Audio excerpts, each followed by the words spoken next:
I imagine that a lot of us binged our way through a small mountain of TV back during the holidays, and perhaps some of you are left searching for new things to watch. So, we thought it might be fun to do a TV you might not have tried.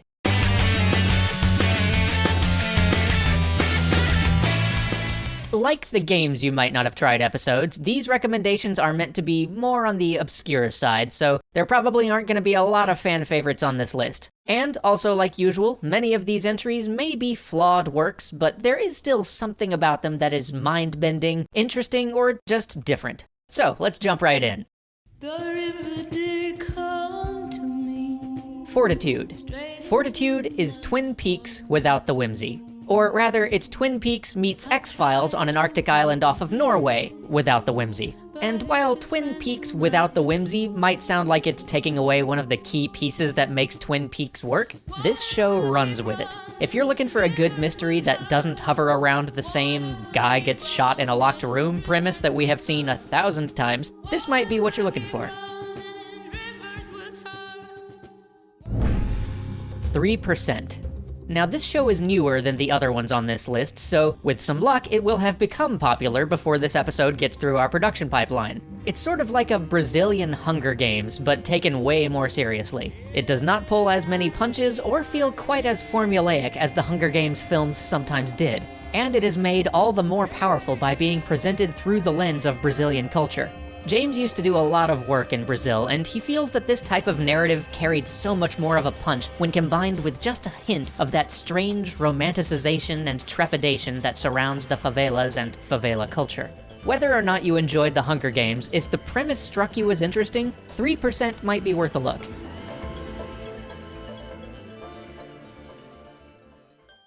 Skins, specifically the BBC version. Magical realism meets teen drama. It is so good. I wish this sort of thing was attempted more often. Admittedly, it's not attempted more often because it is incredibly hard to pull off. You've got to have an amazing writing room that gets what it means to be young, coupled with an executive staff that trusts their audience to be mature enough to embrace and understand the elements of magical realism. It's a big ask, but for a brief moment on the BBC, it all came together. Not every episode and not every season is perfect, but when they nail it, it rips your heart out the way only something that has the stakes of being in your teens can. And the moment when they get to the Cat Stevens, oh my goodness. Oh, and somewhere in there, they deal with everything from addiction to sexuality to eating disorders and mental health in a way that I have rarely seen American TV aimed at teens do. Just 2 things to know going in. Get past the first episode. Clearly somebody in charge told them that the pilot had to masquerade as a normal teen drama to get people in. It sucks, just try to muscle through it. And second, for the love of mercy, do not watch the MTV remake. They took everything that is magical about this series and just wrung it through the corporate mill. It's really, really sad to watch, just don't.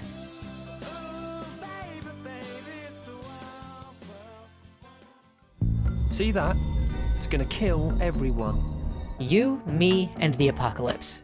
A comedy about the world ending in a horrific comet impact? That is bound to either be really interesting or really terrible, and luckily, this one is the former. The acting is stellar, the writing is sharp, and the comedy is there to make the poignance of the end of the world that much more moving. It's got an amazing framing device, which I am not gonna spoil here, and some biting social commentary underneath that humor. So, naturally, it was canceled after a single season.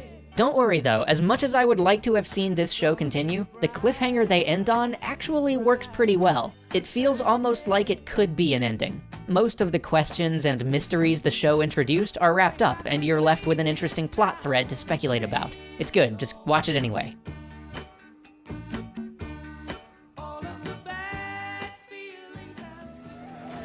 Jeremiah. Speaking of apocalypses, post-apocalyptia. Let's talk Jeremiah, a wasteland created by the same mind that created Babylon 5 and Sense8. It's set in a world where the entire adult population was wiped out by a plague, leaving children, who weren't affected by the disease, to fend for themselves and rebuild the world. Interestingly, the show doesn't take place right after the plague, but rather 15 years later when all of the children have grown up, and we get to see the world that they've wrought. Now, while it does feel a little bit early 2000s, the characters are really compelling, and they present a pretty solid post-apocalypse world. It's the wasteland adventure series that I would have loved to be able to turn to whenever I wanted a dose of post-apocalyptia. So, naturally, it was canceled after a single season.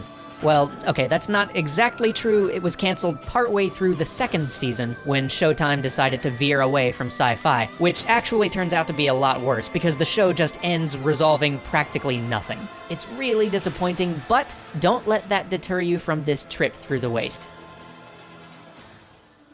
Mawaru Penguindrum.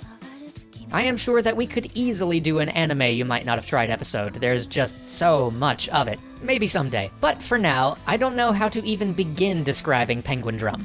I am not sure I have ever seen a show so layered in visual metaphor, with plot and commentary going on every level, yet also just as enjoyable as a story in and of itself.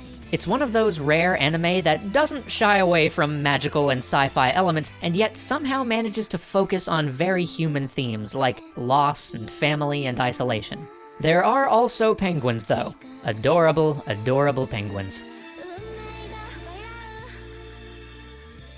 And finally, The Prisoner.